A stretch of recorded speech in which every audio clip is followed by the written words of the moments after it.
जय हिंद दोस्तों, बहुत बहुत स्वागत है आपका Subhash study centre YouTube channel पर। दोस्तों, आज का वीडियो कक्षा 12 के छात्रों के लिए है और आज के इस वीडियो में मैं आपको 10 नंबर पक्के कराने वाला हूं, क्योंकि आज मैं आपको बताऊंगा राष्ट्र का स्वरूप। जी हाँ दोस्तों, मोस्ट इम्पोर्टेंट हिंदी का पाठ है राष्ट्र का स्वरूप, जिसके लेखक हैं डॉक्टर वासुदेव शरण अग्रवाल जी।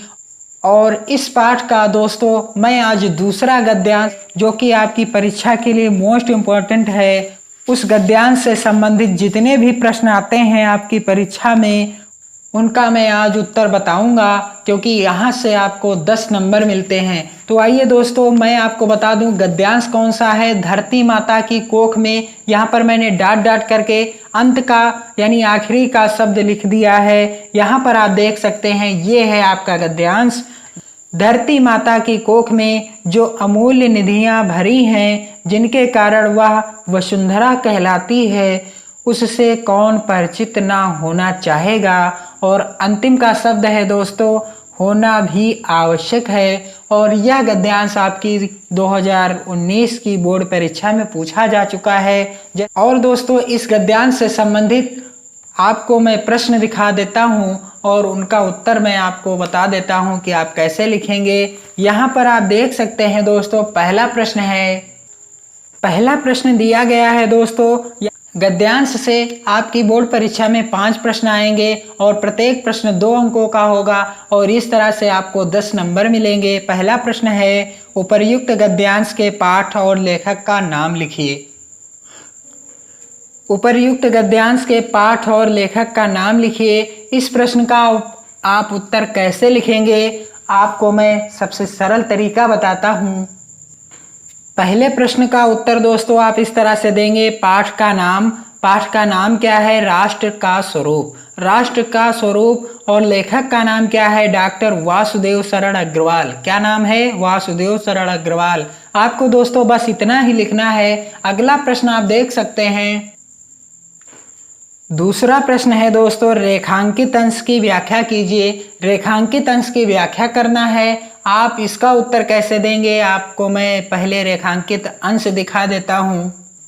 यहाँ पर देख सकते हैं दोस्तों, धरती माता की कोख में जो अमूल्य निधियां भरी हैं, जिनके कारण वह वसुंधरा कहलाती है, उससे कौन परिचित ना होना चाहेगा।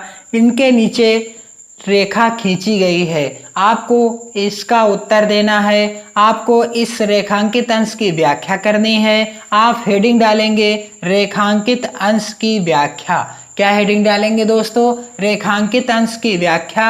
और आप लिखेंगे, लेखक ने कहा है कि धरती माता की कोख में अमूल्य रत्न भरे पड़े हैं। इन्हीं रत्नों के कारण पृथ्वी का एक नाम क्या है? वसुंधरा भी है। बहुमूल्य रत्न, धातुएं व खनिज पदार्थ, अन्न, फल, जल और इसी प्रकार की असंख्य अनमोल वस्तुओं, जिन्हें भूमि अपने आंचल में छिपाए रहती है, उनसे हमारा प्रगाढ़ परिचय होना ही चाहिए। अगला प्रश्न है दोस्तों इस गद्यांश का।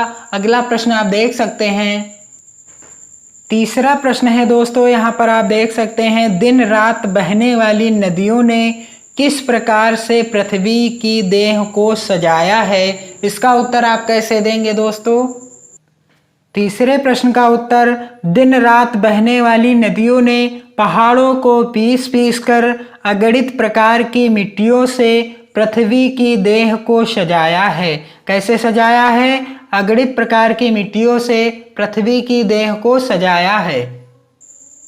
चौथा प्रश्न है दोस्तों, पृथ्वी की गोद में जन्म लेने वाले जड़ पत्थर कैसे सौंदर्य के प्रतीक बन जाते हैं। इसका उत्तर आप कैसे देंगे दोस्तों? आप देख सकते हैं यहाँ पर चौथे प्रश्न का उत्तर आप इस तरह से देंगे, पृथ्वी की गोद में जन्म लेने वाले जड़ पत्थर कुशल शिल्पियों के संवारे जाने पर अत्यंत सौंदर्य के प्रतीक बन जाते हैं। और इस गद्यांश का अंतिम प्रश्न है दोस्तों, इस गद्यांश का जो 5वां प्रश्न पूछा जाएगा, लेखक ने हमें किनके योगदान के बारे में बताते हुए उनसे परिचित होने की प्रेरणा दी है। इसका उत्तर आप कैसे लिखेंगे दोस्तों?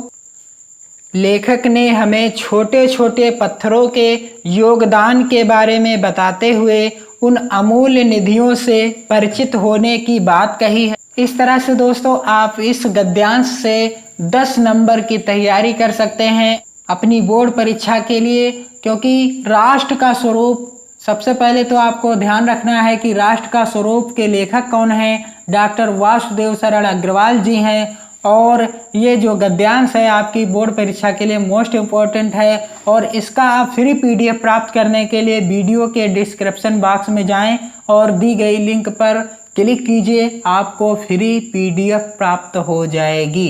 दोस्तों पढ़ते रहिए, मस्त रहिए, अपना ख्याल रखिएगा। जय हिंद दोस्तों, वंदे मातरम।